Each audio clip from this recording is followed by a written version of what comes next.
My friend died in a horrible prank. I wish I never learned what went wrong. The worst deaths, in my opinion, are accidental. I read last week about a mother who rolled onto her newborn and suffocated it. Every year, toddlers die from being left in hot cars. And then you hear stories of kids playing games, like one boy who hid in an unplugged freezer and suffocated to death during hide and seek.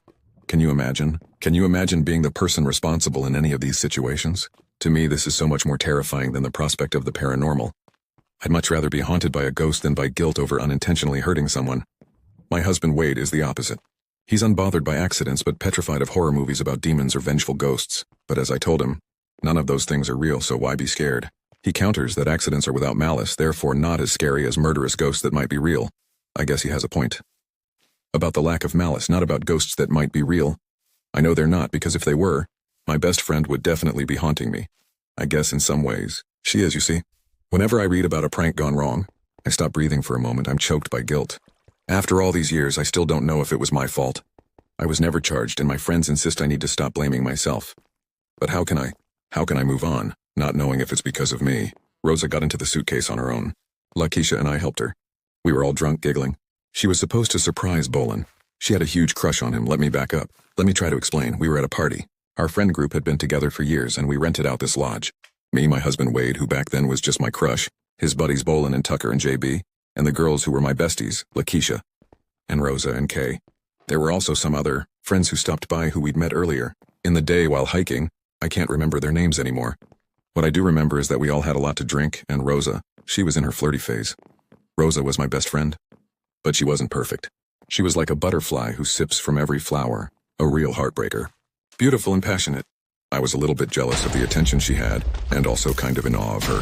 Whoever she was with fell hard, like she was the love of their life. But she never committed. She'd been on again, off again with JB, then seduced Wade, which was kind of bitchy because she knew I had a crush on him. She'd even flirted with bisexuality with Kay. Now, her eyes were on Bolin. I forget whose idea it was for her to hide in the suitcase, mine or hers. All the luggage was in the basement because that's where the boys had put it when we'd arrived at the lodge. Lakeisha said something like, Bolin's suitcase is big enough to hide a body. And that's when Rosa, or me, had the idea she'd hide in it. And Rosa decided to spice up the prank by wearing lingerie. When Bolin took the suitcase up to his room and opened it, he'd find a sexy surprise. We were stupid. None of us had good judgment. Especially since we were tipsy. Once Rosa squeezed inside, whining about her hair getting caught in the zipper, Lakeisha and I went to go badger the boys to bring everyone's bags to their rooms. I remember Bolin delivered mine. I was staying outside in a tent with Kay. The lodge didn't have enough bedrooms for everybody, and we wanted to sleep under the stars. Kay had no idea about the prank and was confused when I kept urging Bolin to go inside and check his bag. Wink, wink. After he left, I told her about Rosa, and because Kay was actually sober, she told me to go make sure Rosa wasn't stuck in there, so I checked to make sure the suitcase wasn't still at the bottom of the stairs. At least, I think I did, but I was drunk. While all of us were sitting outside watching fireworks later, I noticed Bolin missing and asked Wade where he went. Bolin had gone up to his room early. Since he hadn't come back, Lakeisha and I assumed Rosa was in there with him and that her lingerie stunt had worked. In fact, Lakeisha and I were whispering about it all evening, quietly so as not to make any of the boys jealous. In the morning, when Bolin came down, Lakeisha and I asked him about last night, all smirks. He looked clueless. Then Lakeisha asked where Rosa was and he was still clueless. But what about his suitcase? Hadn't he opened it? He said someone had shoved all his clothes into the closet in a pile. He wasn't sure why. He assumed he was being pranked or something and hadn't seen his suitcase. So you never opened it? Asked Lakeisha. Dread bloomed in my belly. Oh God, I thought. Oh God, oh God. Lakeisha was telling him how we'd taken his clothes out and Rosa had hidden inside hoping to surprise him in her lingerie, and Bolin blushed and said he was gay. Gay? But his coming out to us hardly even registered because where was Rosa? None of us knew. We quickly went to wake everyone else up, hoping someone had seen her last night. Oh God, oh God, oh God, I checked. Didn't I check? I swear I checked. Prayers ran through my head, but I was drunk. I wasn't sure if I really had. I went downstairs to the basement. There was the suitcase still tucked away at the bottom of the stairs. It was exactly where we'd left it when we zipped Rosa inside the night before. Nobody wanted to open the suitcase. The boys argued about who had left it there.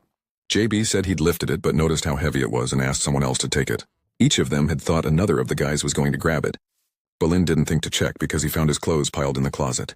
I'm ashamed to say I went outside when Lakeisha reached for the zipper. Wade came out and joined me.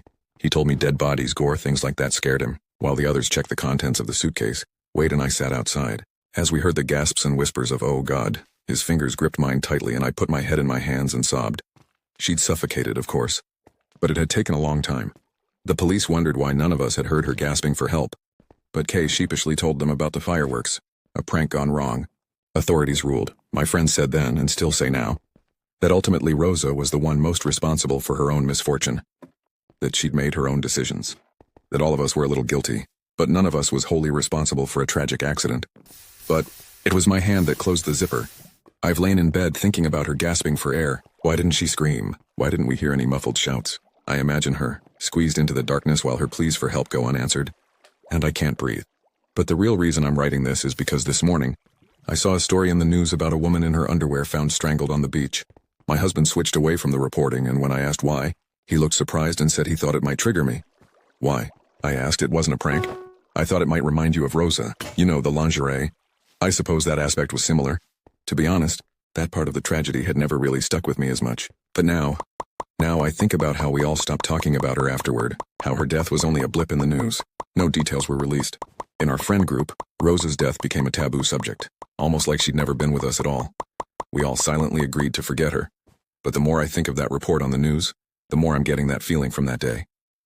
That top of the stairs feeling, like I'm looking down and seeing something I don't want to see. That oh God, oh God, oh God sense of impending dread, and I'm about to be sick because Wade dated her too, and loved her. And I'm more and more certain I looked down the stairs before the fireworks and there was no suitcase there. And now I'm wondering, if Wade never saw what was in the suitcase, never picked it up or opened it or moved it, how did he know she was in her lingerie when she died?